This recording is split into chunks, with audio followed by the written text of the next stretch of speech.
Mesdames et messieurs, alerte majeure au Moyen-Orient. Selon plusieurs informations qui viennent tout juste de tomber, un avion de chasse américain aurait été abattu au-dessus du territoire iranien, à proximité de la capitale Téhéran. Les premières sources proviennent de l'agence iranienne Far News Agency, qui affirme que les systèmes de défense anti-aérien iraniens ont intercepté l'appareil alors qu'il survolait une zone sensible. Mais ce qui rend cette situation extrêmement explosive, c'est que des responsables américains confirment désormais que l'avion a bien été abattu en Iran. Et pendant que nous parlons, une course contre la montre serait déjà engagée sur le terrain. Des images diffusées sur les réseaux montrent qu'une opération de récupération de l'équipage serait en préparation, probablement menée par les forces américaines. De son côté, la télévision d'État iranienne affirme que les autorités recherchent activement le pilote et son copilote, et qu'une récompense serait offerte pour leur capture. Si ces informations se confirment, nous pourrions être face à l'un des incidents militaires les plus graves entre les États-Unis et l'Iran depuis des années. Car lorsqu'un avion militaire est abattu au-dessus d'un territoire hostile, la question n'est plus seulement militaire. Elle devient géopolitique, stratégique et potentiellement explosive pour toute la région. Que s'est-il réellement passé dans le ciel iranien? C'est ce que nous allons analyser. Ce que nous sommes en train de voir se dérouler pourrait marquer un tournant majeur dans les tensions déjà extrêmement fortes entre Iran et les United States. Depuis plusieurs années, les deux puissances s'affrontent dans une guerre de l'ombre faite de sanctions économiques, d'opérations secrètes, de cyberattaques, d'assassinats ciblés et de confrontations indirectes à travers différents théâtres au Moyen-Orient. Mais l'abattage d'un avion militaire américain directement au-dessus du territoire iranien représente une escalade d'une nature totalement différente. Car dans ce type de situation, chaque détail compte. Quelle était la mission de cet avion? Était-il réellement en train de survoler l'espace aérien iranien ou se trouvait-il à proximité de la frontière? S'agissait-il d'une mission de reconnaissance, d'un appareil de combat ou d'une opération plus secrète encore? Et surtout, la question centrale, comment Washington va-t-il réagir à la perte d'un appareil militaire et à la possible capture de son équipage? Les premières informations évoquent une zone située près de Téhéran, ce qui, si cela se confirme, est extrêmement sensible. La capitale iranienne est entourée de nombreuses installations militaires, de bases aériennes et de centres stratégiques liés à la défense du pays. Les systèmes de défense anti-aériens iraniens sont particulièrement concentrés dans cette région afin de protéger les infrastructures clés du régime. C'est précisément pour cette raison que cet incident soulève immédiatement des interrogations majeures. Si un avion américain a réellement pénétré l'espace aérien iranien aussi profondément, cela signifierait qu'une opération à haut risque était en cours. Mais il existe aussi une autre hypothèse, celle d'un appareil opérant à proximité des frontières, intercepté dans un contexte de tension maximale, où la moindre erreur de calcul peut déclencher une confrontation directe. Pendant ce temps, sur le terrain, la situation semble évoluer extrêmement vite. Les autorités iraniennes affirment rechercher activement les deux membres d'équipage, tandis que des images diffusées en ligne suggèrent que les États-Unis pourraient tenter une opération de récupération. Dans les conflits modernes, récupérer un pilote abattu est une priorité absolue, car la capture d'un militaire par un adversaire transforme immédiatement un incident militaire en crise politique internationale. Et c'est précisément ce qui rend cette situation aussi dangereuse. Si l'équipage venait à être capturé par les forces iraniennes ou par des milices alliées, la pression politique sur Washington deviendrait immense. Les États-Unis ont historiquement réagi très fermement lorsqu'un de leurs militaires est détenu par un adversaire stratégique. Mais au-delà de la question du pilote, cet événement s'inscrit dans un contexte régional déjà extrêmement inflammable. Entre les tensions dans le Golfe, les confrontations indirectes en Irak et en Syrie, les attaques contre les navires dans le détroit d'Ormuz et la rivalité permanente entre Téhéran et Washington, le moindre incident militaire peut rapidement prendre des proportions bien plus vastes. C'est pourquoi les prochaines heures vont être absolument déterminantes. Les informations qui sortiront du terrain, les images satellites, les déclarations officielles et surtout la réaction de la Maison-Blanche pourraient nous dire si nous assistons simplement à un incident militaire isolé, ou au début d'une escalade beaucoup plus dangereuse. Pour comprendre ce qui est réellement en train de se jouer, il faut maintenant analyser une question fondamentale: comment l'Iran a-t-il pu abattre un avion américain dans son propre espace aérien? C'est ce que nous allons voir dans la première séquence. Pour comprendre ce qui vient peut-être de se produire dans le ciel iranien, il faut d'abord analyser un point essentiel, le système de défense aérienne de l'Iran. Contrairement à l'image parfois véhiculée d'un pays militairement dépassé, l'Iran a consacré des décennies à construire l'un des réseaux de défense anti-aérienne les plus denses du Moyen-Orient. Ce réseau est aujourd'hui composé d'une combinaison extrêmement complexe de radars, de batteries de missiles solaires et de systèmes de détection capables de surveiller en permanence une grande partie de l'espace aérien du pays. Et surtout, depuis plusieurs années, l'Iran s'est concentré sur un objectif stratégique très clair, être capable de détecter et d'abattre des avions occidentaux modernes, y compris des appareils furtifs. Pour cela, Téhéran a développé deux approches. La première consiste à produire ses propres systèmes. L'un des plus connus est le système Bavar 373, souvent présenté par les autorités iraniennes comme l'équivalent national du système russe S-300. Ces batteries sont conçues pour détecter des cibles à très longue distance et engager des avions ou des missiles à plusieurs centaines de kilomètres. La seconde approche a été d'importer ou d'adapter des technologies étrangères. L'Iran a notamment renforcé son réseau de défense avec plusieurs variantes du système S-300, capables de suivre simultanément de multiples cibles dans le ciel. Mais la véritable force du dispositif iranien ne réside pas uniquement dans la technologie. Elle réside dans la densité et la superposition des systèmes. Autour de la capitale Téhéran, plusieurs couches de défense aérienne sont déployées. Les radars longue portée détectent les appareils à grande distance, puis des systèmes intermédiaires prennent le relais pour suivre la trajectoire de l'avion, avant que des batteries plus proches puissent engager la cible. Autrement dit, lorsqu'un appareil hostile entre dans cette zone, il traverse plusieurs cercles de défense successifs. Et dans un tel environnement, même les avions les plus avancés technologiquement peuvent se retrouver en difficulté. Il faut aussi comprendre que les tensions entre Washington et Téhéran ont conduit l'Iran à placer ses systèmes de défense en état d'alerte quasi permanent. Les opérateurs iraniens sont entraînés à réagir très rapidement à toute intrusion dans l'espace aérien national, en particulier autour des sites sensibles. Dans ce contexte, plusieurs scénarios sont possibles. Le premier serait celui d'une véritable intrusion d'un avion américain dans l'espace aérien iranien. Dans ce cas, les radars iraniens auraient détecté l'appareil et déclenché une procédure d'interception automatique. Le second scénario serait celui d'un appareil opérant très près des frontières, par exemple dans le cadre d'une mission de surveillance ou de reconnaissance électronique. Dans ces situations extrêmement tendues, une erreur de calcul ou une mauvaise identification peut suffire à déclencher un tir. Mais il existe aussi une troisième hypothèse, beaucoup plus sensible. Celle d'une mission secrète américaine à proximité d'installations stratégiques iraniennes. Depuis des années, les États-Unis surveillent de près les infrastructures militaires et nucléaires de l'Iran. Des vols de reconnaissance, parfois menés par des drones ou des avions spécialisés, ont déjà eu lieu dans la région. Si l'appareil abattu participait à ce type d'opération, cela expliquerait pourquoi il se trouvait dans une zone aussi sensible. Mais cela soulève immédiatement une autre question capitale. Car lorsqu'un avion est abattu, ce n'est pas seulement l'appareil qui tombe. Il y a aussi l'équipage. Et si les pilotes sont encore en vie quelque part sur le territoire iranien, alors la situation pourrait très rapidement basculer d'un incident militaire à une crise internationale majeure. C'est précisément ce que nous allons analyser maintenant. Lorsqu'un avion militaire est abattu en territoire hostile, la situation change immédiatement de nature. Ce n'est plus seulement une perte matérielle ou un incident aérien. Tout se joue désormais autour d'un facteur central, le sort de l'équipage. Selon les informations diffusées par les autorités iraniennes et reprises par plusieurs médias locaux, les forces de sécurité de l'Iran seraient actuellement mobilisées pour localiser les deux membres d'équipage de l'appareil américain.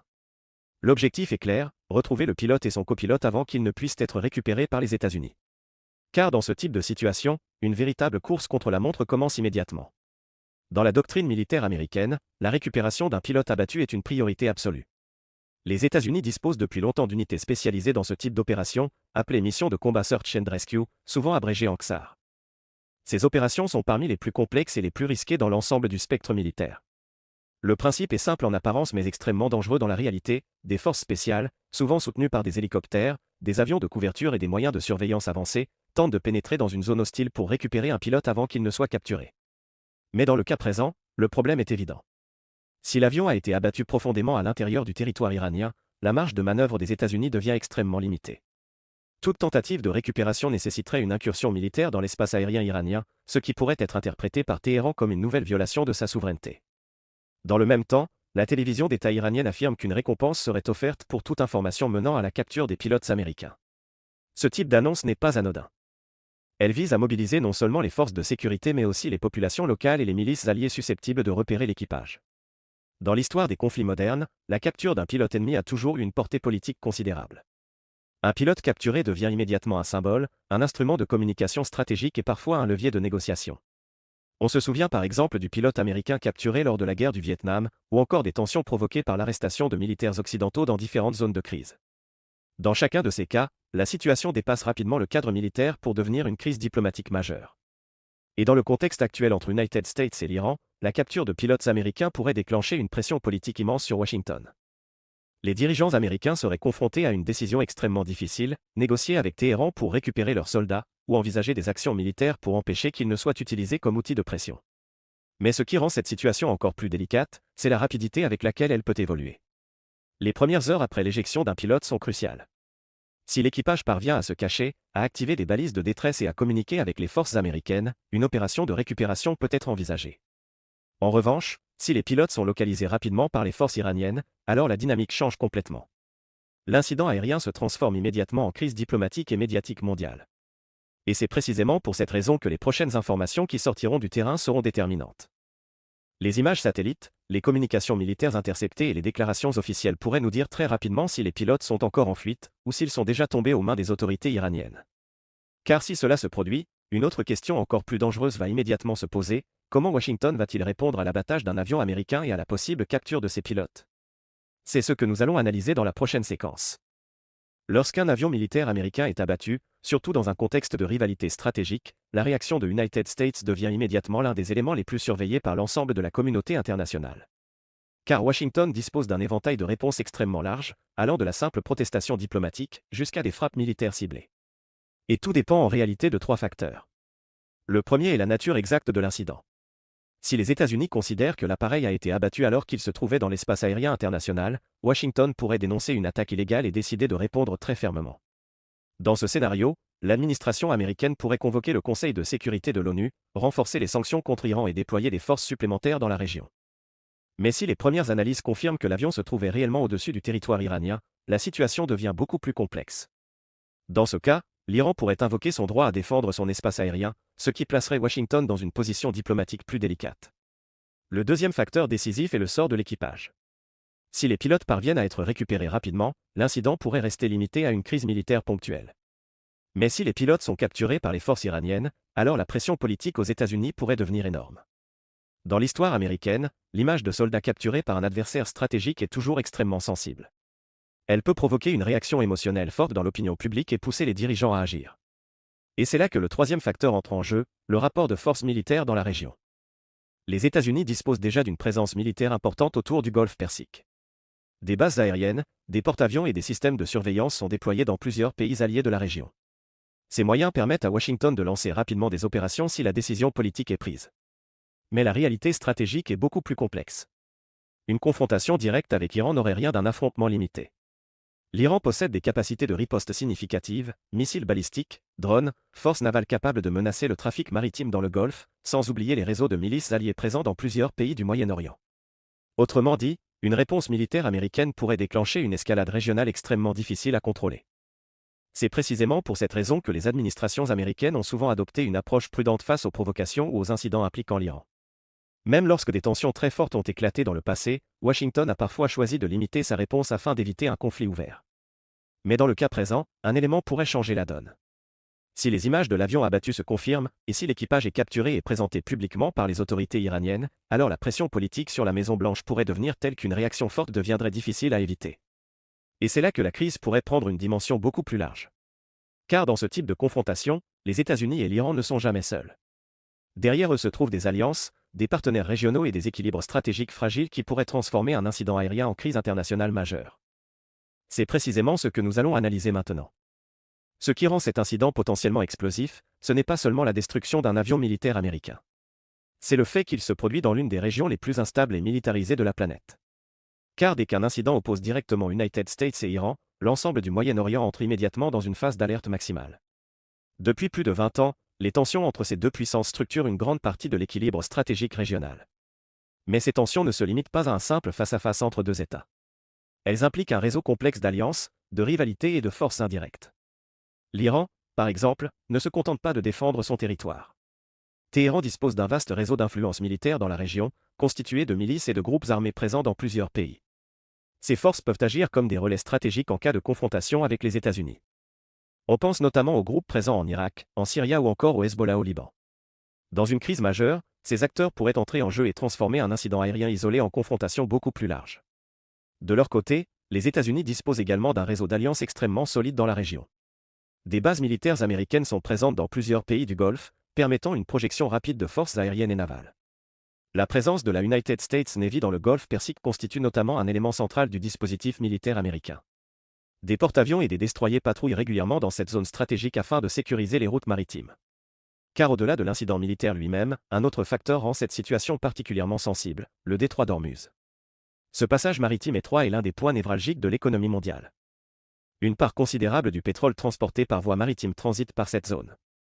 Or, en cas d'escalade entre Washington et Téhéran, l'Iran pourrait chercher à exercer une pression stratégique en menaçant la navigation dans ce détroit. Cela provoquerait immédiatement une réaction internationale, car la fermeture ou la perturbation du trafic maritime dans cette zone aurait des conséquences directes sur les marchés énergétiques mondiaux. Mais au-delà de la dimension économique, il existe un autre risque beaucoup plus dangereux, celui de la spirale de l'escalade. Dans les crises militaires, chaque action entraîne souvent une réaction, puis une contre-réaction. Un avion abattu peut conduire à une frappe de représailles. Cette frappe peut provoquer une riposte. Et progressivement, la situation peut échapper au contrôle des acteurs.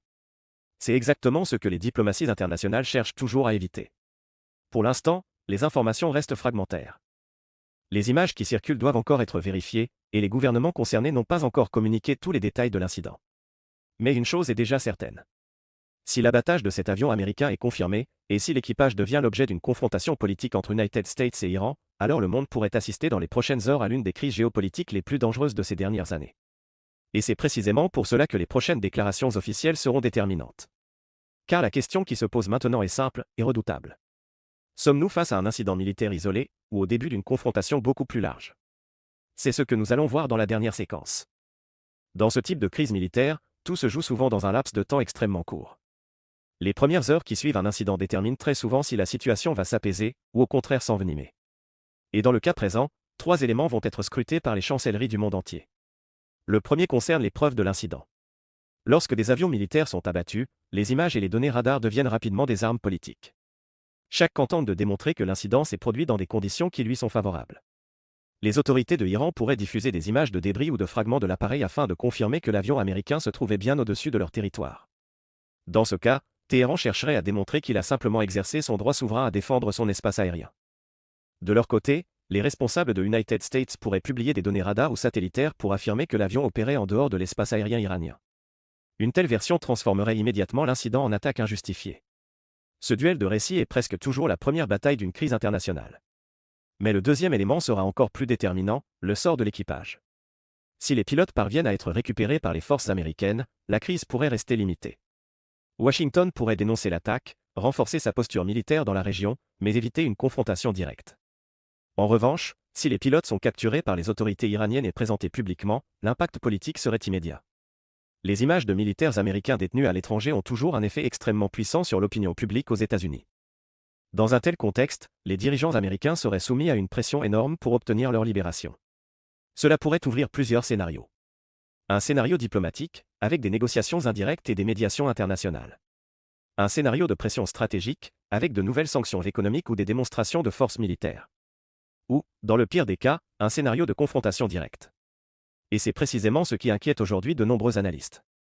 Car la rivalité entre United States et Iran est l'une des plus dangereuses de la scène internationale. Les deux pays disposent de capacités militaires importantes et de partenaires régionaux susceptibles d'être entraînés dans une escalade. Dans ce contexte, même un incident aérien peut devenir l'étincelle d'une crise beaucoup plus vaste. C'est pour cette raison que les regards du monde entier sont désormais tournés vers les capitales diplomatiques, les bases militaires et les centres de commandement.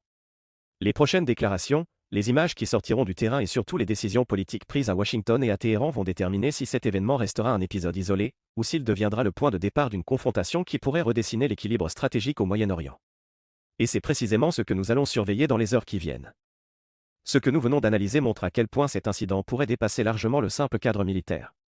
Un avion américain abattu au-dessus du territoire iranien, une possible chasse aux pilotes en cours sur le terrain, et deux puissances qui se font face dans l'une des régions les plus sensibles du monde, tous les ingrédients d'une crise géopolitique majeure semblent réunis. Mais dans ce type de situation, la réalité évolue parfois d'heure en heure. Les prochaines informations qui sortiront du terrain seront absolument cruciales, confirmation de la nature de l'appareil, localisation exacte du crash, sort de l'équipage et surtout réaction officielle de United States face aux déclarations de Iran. Car si les pilotes sont retrouvés, si les images du crash se multiplient, ou si une opération militaire est lancée pour récupérer l'équipage, alors cette crise pourrait rapidement prendre une dimension internationale encore plus importante. Dans ce genre de moment, une seule erreur de calcul, une seule décision prise dans l'urgence peut suffire à déclencher une escalade que personne ne contrôle vraiment. C'est exactement pour cela que cet événement est suivi de très près par toutes les grandes capitales. Alors maintenant, j'aimerais avoir votre analyse. Pensez-vous que cet incident restera un affrontement limité, ou sommes-nous face au début d'une escalade militaire entre les États-Unis et l'Iran? Dites-moi ce que vous en pensez dans les commentaires. Et si vous voulez suivre en temps réel les grandes crises géopolitiques qui peuvent changer l'équilibre du monde, abonnez-vous à la chaîne et activez les notifications. Parce qu'ici, on analyse ensemble les événements qui façonnent l'histoire.